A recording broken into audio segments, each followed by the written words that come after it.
Dependence on excessive passions is one of the causes that drives people to commit crimes.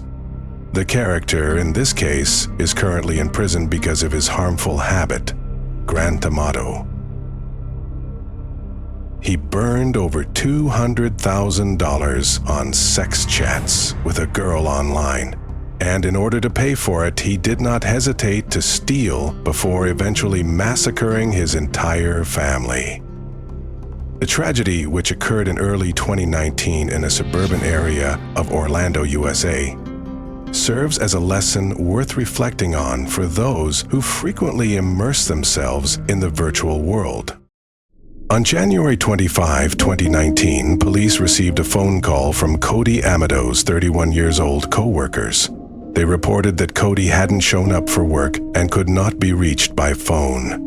Cody's girlfriend said he had received a phone call from his father asking him to come home immediately to resolve some family issues. Cody hurried back to his parents' house and was never seen again. His car was found parked in front of the house in suburban Orlando, where his parents, Chad Amato, 59 years old, and Margaret Amato, 61 years old, lived. After knocking on the door and calling without receiving any response, local police had to force their way inside. An officer found Chad dead in the kitchen. Examination showed the perpetrator had shot him directly in the head, followed by another shot to the back of the neck. The victim's wife was killed in the home office while sitting at her desk with a bullet to the head. Cody's body was discovered at the threshold of the garage, next to a handgun. Bloodstains on the door indicated it had been closed after Cody was already dead. He was not the one who fired the gun. Suspicion immediately turned to Cody's younger brother, Grant Amato, 29 years old. Local police were well acquainted with the Amato family. Unlike Cody, Grant lived with their parents, but there was no sign of his belongings in the house, not even the white Honda he usually drove. Cody's girlfriend told investigators that Grant had long had issues. Cody himself once confided that his younger brother might harm everyone. A warrant for Grant Amato's arrest was issued immediately. Investigation revealed that Grant Amato's career began to decline in June 2018. At the hospital where he worked as a nurse, 8 vials of propofol, a sedative with anesthetic effects, were found missing. Grant was suspected of stealing the drugs. However, when asked to provide an explanation, he threatened to commit suicide.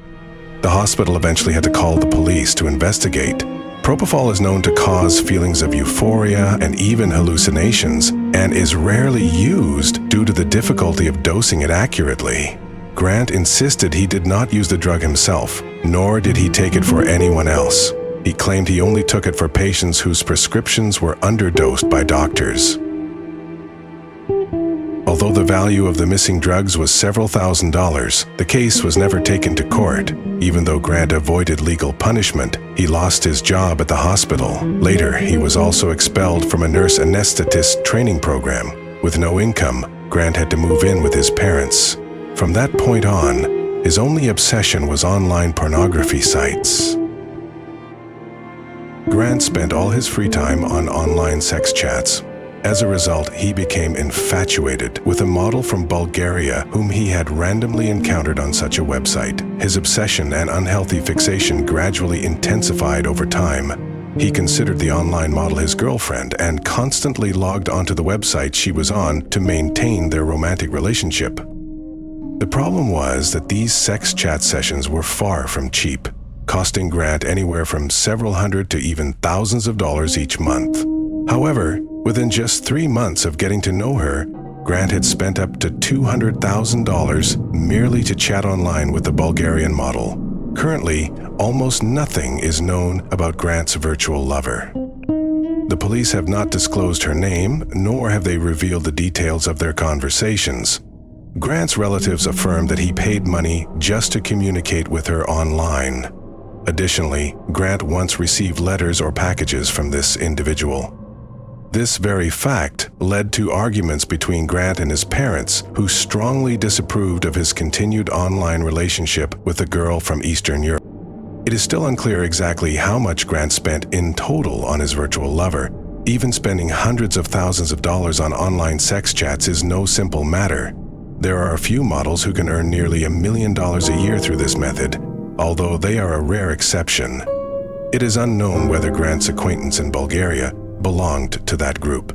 Typically, customers have to pay several dollars per minute for private interactions with a model. For now, it can only be speculated how Grant was able to spend such a large amount of money. To fund his obsession, Grant stole $85,000 from his parents and $60,000 from his brother. When that still wasn't enough, he sold Cody's firearms and took out a loan against his parents' home for $65,000, putting them at risk of losing their house if they couldn't repay it. Grant's family was well aware of what was going on, but didn't want to escalate the matter. They simply believed that Grant needed help. Unemployed and in a state of deep depression, he felt worthless and believed his life no longer had meaning. On December 20 of last year, Grant quietly left home, leaving behind only a short note for his mother stating that he was tired of everything and would handle things in his own way. His sudden departure caused great concern for the family, and they quickly decided to report the matter to the police.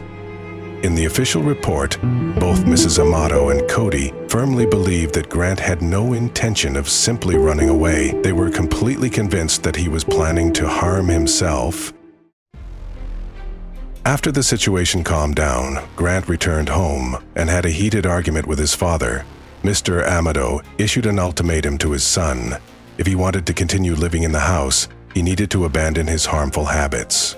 On December 22, Grant voluntarily checked into a rehabilitation center in Fort Lauderdale, a facility for individuals dealing with drug addiction and mental disorders. He was scheduled to undergo a 60-day treatment program to cure his addiction to sex chats.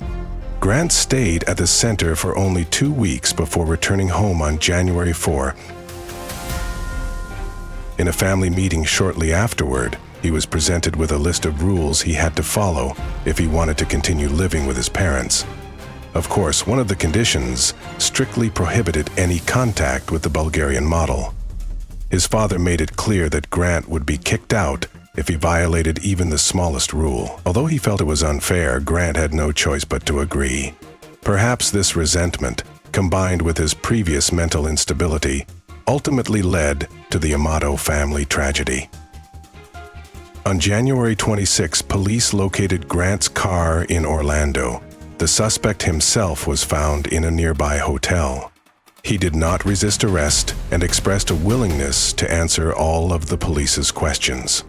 According to Grant's testimony, he had continued to secretly communicate with the Bulgarian model through Twitter, despite his family's strict prohibition. His relatives discovered this on January 24th. After a heated argument, his father ordered him to leave the house. The two continued exchanging harsh words for several more hours.